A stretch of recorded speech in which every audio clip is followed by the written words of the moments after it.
বিসমিল্লাহির রহমানির রহিম। আমি নুসরাত। আসসালামু আলাইকুম। আপনারা সবাই যে যেখানে আছেন আশা করি আলহামদুলিল্লাহ আল্লাহ পাকের অশেষ রহমতে সবাই ভালো আছেন। গুলুমুলু ফ্যামিলি কিচেন চ্যানেলের আজকের নতুন পর্বে আপনাদের সবাইকে আরও একবার স্বাগতম। আমি আজকে আপনাদের সঙ্গে শেয়ার করব দেশি ট্যাংরা মাছ ভুনা বা চচ্চড়ি যে যা বলেন। আমি এখানে বেশ কিছুটা দেশি ট্যাংরা মাছ নিয়ে কেটে ধুয়ে পরিষ্কার করে নিয়েছি। খুব ভালোভাবে ক্লিন করার জন্য আমি এখানে কিছুটা লবণ, হলুদের গুঁড়ি আর এক পিস লেবুর রস দিয়ে খুব ভালোভাবে এটাকে মেখে রেখে দেব 2-3 মিনিটের জন্য। লেবুতে অ্যাসিড থাকার কারণে মাছটা খুব ভালোভাবে ক্লিন করতে সাহায্য করবে।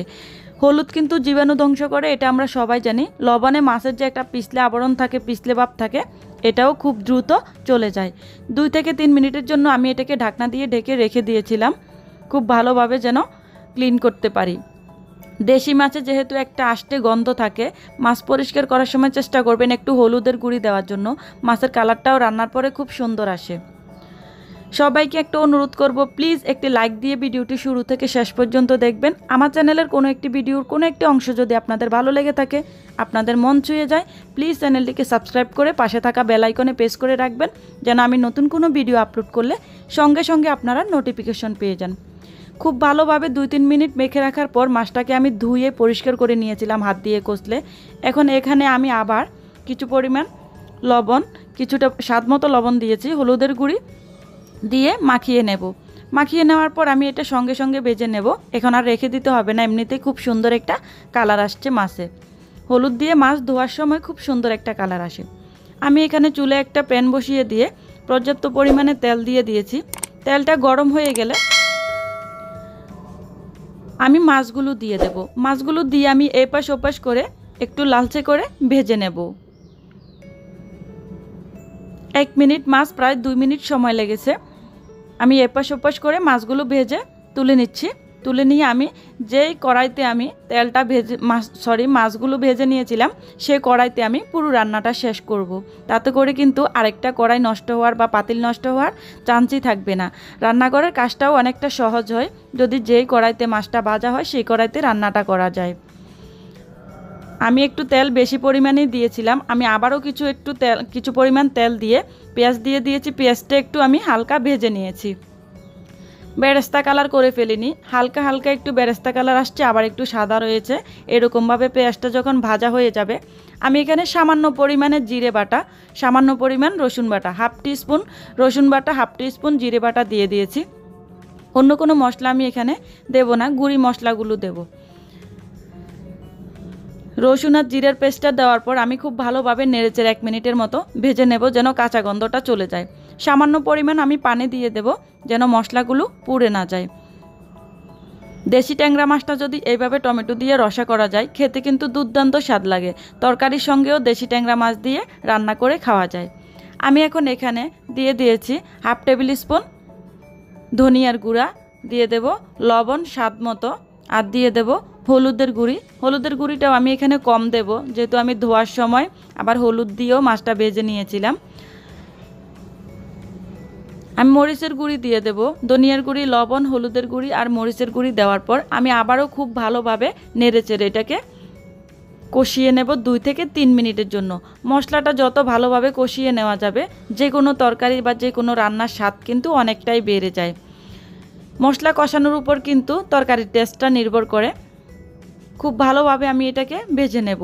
গুঁড়ি মশলার পরিমাণটা মেজারমেন্ট করে বলার এখানে কিছুই নেই। যে যতটুকু রান্না করব আমরা সেরকমভাবে আসলে মশলা দেই। যতই আমরা এখানে মেপে জুপে বলি না কেন, এক একজনের রান্নার ধরন, এক একজনে কিন্তু এক এক রকমের মশলা খেতে পছন্দ করেন। কেউ কম খান, কেউ বেশি খান। খুব ভালোভাবে আমি এখানে মশলাগুলোকে 3 মিনিটের মতো কষিয়ে নিয়েছিলাম। আমি এখানে বড় সাইজের একটি টমেটো মাঝখান থেকে লম্বা লম্বা করে কেটে দিয়ে দিয়েছি। টমেটোগুলো দিয়ে দেওয়ার পর আমি আবারও খুব ভালোভাবে নেড়েচেড়ে 1 থেকে 1.5 মিনিটের মতো একটু কষিয়ে নেব। আমার এটা যেহেতু কুকিং চ্যানেল, আমি চেষ্টা করি আপনাদের সঙ্গে আমার প্রতিদিনের টুকিটাকি ছোটোখাটো রান্নাগুলো তুলে ধরার জন্য। অনেকের কাছে হয়তো বোরিং লাগতে পারে, প্লিজ তবুও অনুরোধ করব, যদি আমার কোনো একটা ভিডিও আপনাদের মনে ধরে থাকে আমার চ্যানেলটিকে সাবস্ক্রাইব করে পাশে থাকার অনুরোধ রইল। টমেটো দেওয়ার পর আমি 1 থেকে 1.5 মিনিট খুব ভালোভাবে কষিয়ে নিয়ে এখন আমি এখানে ট্যাংরা মাছগুলো দিয়ে দিয়েছি। ট্যাংরা মাছগুলো দিয়ে দেওয়ার পর বেশি জোরে নাড়াচাড়া করা যাবে না, ভাজা মাছ যেহেতু ভেঙে যাওয়ার সম্ভাবনা থাকবে। আমি এখন এখানে ঝোল দিয়ে দেব। ট্যাংরা মাছটা যখন খুব ভালোভাবে কষিয়ে নেওয়া হবে, হালকাভাবে নেড়ে উল্টে পাল্টে আমি 2 মিনিটের মতো কষিয়ে নেব। 2 মিনিটের মতো কষিয়ে নেওয়া হয়ে গেলে আমি এখানে 1 কাপ পরিমাণ পানি দেব, বেশি পানি দেব না। মাছটা অলরেডি ভেজে নিয়েছিলাম, আবার 1-1.5 মিনিট যেহেতু কষিয়ে নিয়েছি, এমনিতেই মাছটা হয়ে গেছে। আমি এখানে 1 কাপ পরিমাণ পানি দিয়ে দিয়েছি। একটু নেড়ে চেড়ে দেবো আমি, ঢাকনা দিয়ে ঢেকে রেখে দেব আমি 3 মিনিটের জন্য। যেহেতু পানির পরিমাণটা খুব বেশি দেইনি, 3 মিনিটে রান্নাটা কমপ্লিট হয়ে যাবে। এখন আমি ঢাকনাটা সরিয়ে আবারও হালকাভাবে একটু নেড়ে চেড়ে দেব। এখন আমি এখানে মাঝখান থেকে ফালি করে কয়েকটা কাঁচামরিচ দিয়ে দিয়েছি।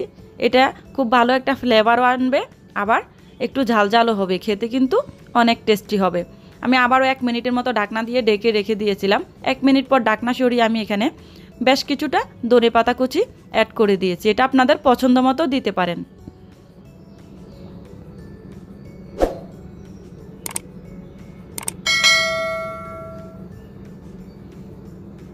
আমার রান্নাটা কমপ্লিট, এখন আমি এটাকে পরিবেশন করে নেব। ধনিয়া পাতা দেওয়ার পর খুব বেশি চুলের উপর রাখার দরকার নেই। আমার ট্যাংরা মাছটা রান্না করা হয়ে গেছে। আশা করি আপনাদের কাছে সামান্য পরিমাণ হলেও ভালো লাগবে। প্লিজ সাপোর্ট করবেন, পাশে থাকবেন। যে যেখানে থাকবেন ভালো থাকবেন, সুস্থ থাকবেন। আল্লাহ হাফেজ, আসসালামু আলাইকুম।